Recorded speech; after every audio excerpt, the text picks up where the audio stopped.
It's the end of April in 2011, and this tree was just planted in Bud Moore's honor. Lots of beautiful people and a few not so pretty, but we're all here. And Smokey decided to stop by.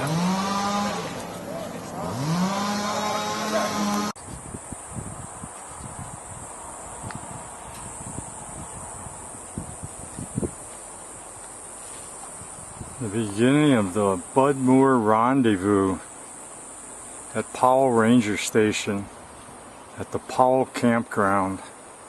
How nice will this be to celebrate this man's wonderful life among friends. Good to be here. Good to celebrate Bud Moore.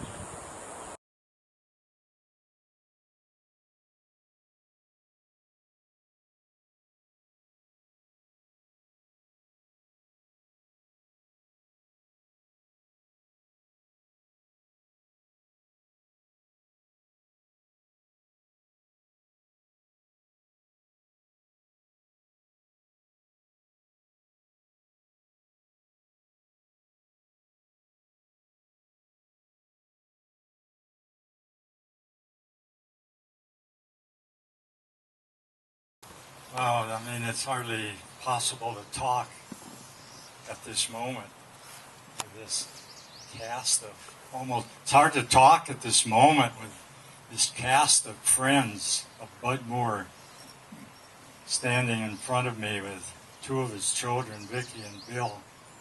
A lot of you I know and some of you I don't know.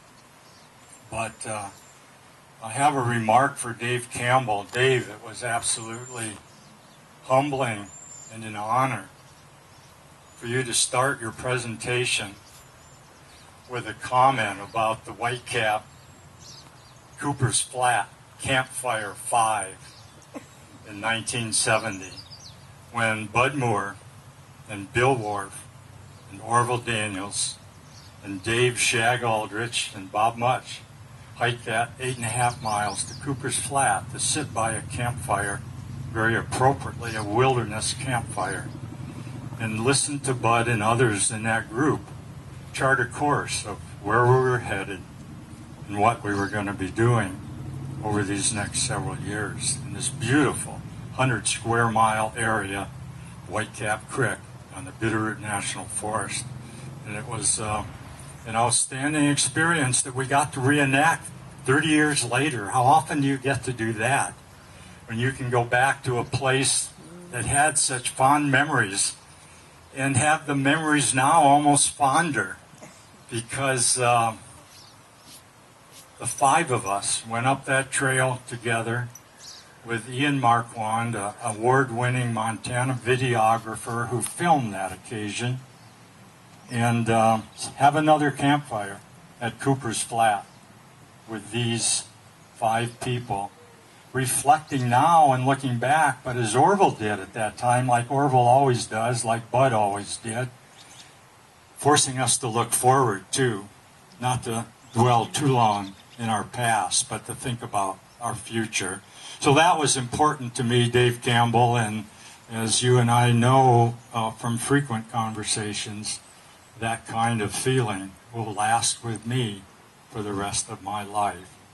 The other thing I remember about Bud, before we get into this little program up here you must be wondering about behind the plain brown wrapper, is simply this. Bud knew I was headed to Washington, D.C. for a 5-year stint.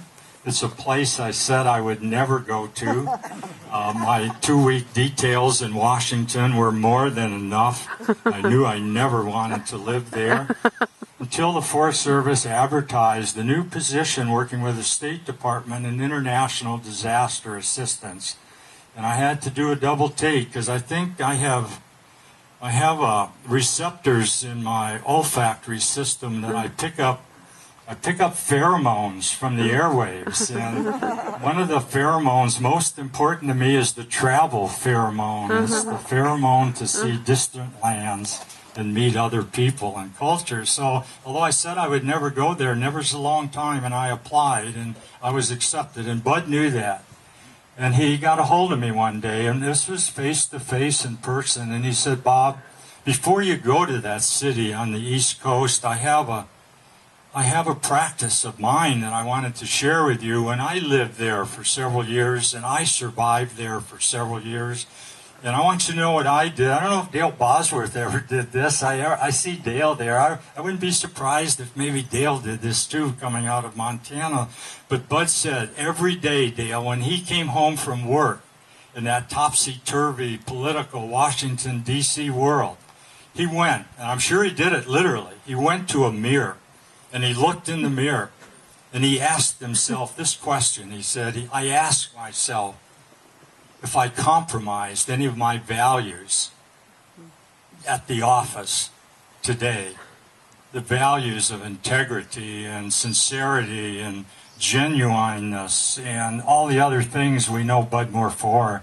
And I'm sure, although he didn't tell me his answer, I'm sure that his report card was probably absolutely letter perfect, that he was able to tell that mirror every single evening, no, I never compromised a single value of mine in this topsy-turvy city. Well, with that, let's unveil something here that I want to share with you. I think it's a program.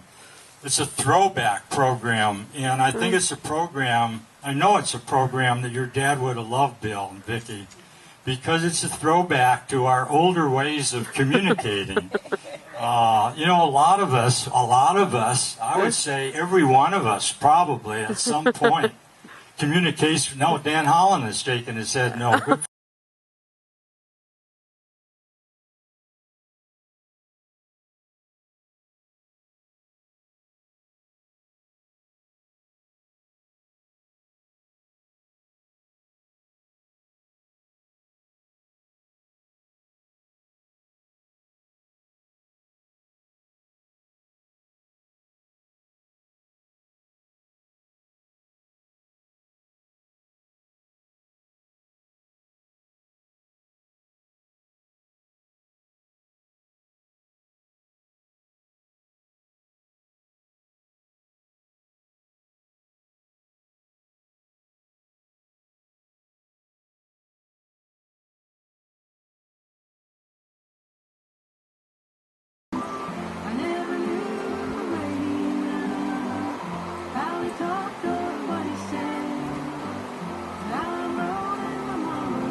July 13, 2011, parked at the confluence of the Selway River on the left, the Lochsaw River coming in on the right, and together they form the middle fork of the Clearwater River. Beautiful confluence with almost spiritual significance.